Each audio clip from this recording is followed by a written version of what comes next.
remplacer un jour le pétrole et comment fabriquer de l'oxygène en expédition extraterrestre. Des défis auxquels participe activement Jérémy Dauchet, qui s'est distingué au prix du jeune chercheur de Clermont-Ferrand, édition 2014. Ce jeune thésard, ingénieur physicien et spécialiste de la lumière. Nous voici dans son antre à Polytech, sur le campus des Cézaux. Nous sommes à l'Institut Pascal de Clermont-Ferrand et plus particulièrement dans son axe GPEB, donc génie des procédés énergétiques et biosystèmes. Mais ici, on se concentre sur l'ingénierie de la photosynthèse, donc qui va consister à utiliser la photosynthèse d'une manière plus efficace que ce que l'on va rencontrer en milieu naturel. Des algues spirulines sont mises en culture dans ce photobioréacteur, où elles se reproduisent en très grand nombre, pour devenir un jour la base de carburant biologique. On parle ici en termes d'atteindre des performances à l'hectare qui seraient 100 fois supérieures à celles de l'agriculture conventionnelle. Donc, ce qui nous permettrait de produire par exemple des biocarburants, des bioplastiques, sans rentrer en compétition avec l'agriculture nourricière, donc l'agriculture pour nourrir, pour alimenter une humanité croissante en plus. C'est la science-fiction qui soudain devient réalité avec une autre application des photobioréacteurs. La régénération de futures bases martiennes, donc régénération d'atmosphère, les végétaux photosynthétiques et les micro-organismes vont transformer le dioxyde de carbone, le CO2 que l'on expire, en dioxygène que l'on va pouvoir respirer.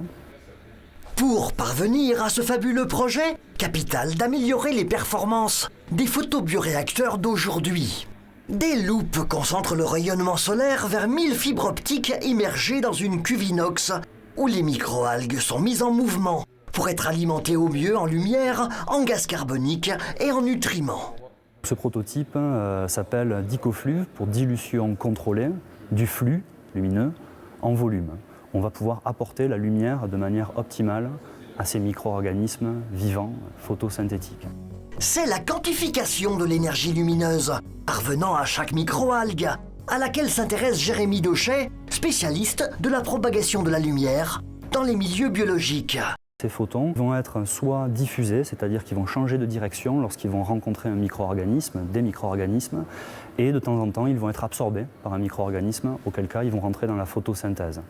Donc pour résoudre ce suivi de photons dans une géométrie ici hautement complexe, du fait de la présence du millier de fibres, il nous faut un outil informatique puissant. Que l'ingénieur physicien a élaboré pour quantifier au mieux ces probabilités à partir de la méthode de Monte-Carlo. On peut ainsi maintenant facilement calculer le rendement d'un photobioréacteur. Un progrès important pour faire évoluer cet appareil. On va pouvoir, sans avoir à le réaliser comme celui-là, et sans avoir à le tester par la suite, ce qui prendrait beaucoup trop de temps, estimer ses performances pour pouvoir dégager des pistes d'optimisation pour atteindre ce facteur 100. D'autres secteurs de recherche loin des photobioréacteurs profitent aujourd'hui déjà de la nouvelle méthode de calcul des probabilités de notre scientifique. Pour l'étude des sociétés d'insectes, pour les prédictions de combustion dans les moteurs d'hélicoptères, pour les prédictions de performance annuelle de centrales solaires. Jérémy Dauchet, aujourd'hui enseignant à l'École nationale supérieure de chimie de Clermont-Ferrand, est toujours chercheur à l'Institut Pascal. Il a participé avec plaisir au concours du jeune chercheur, où il s'est vu récompensé d'un accessite.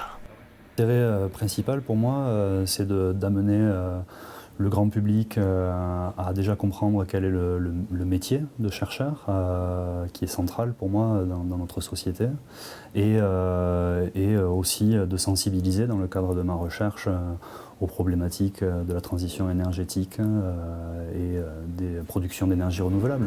Pour tous nous encourager toujours à défendre la vie de tout cœur.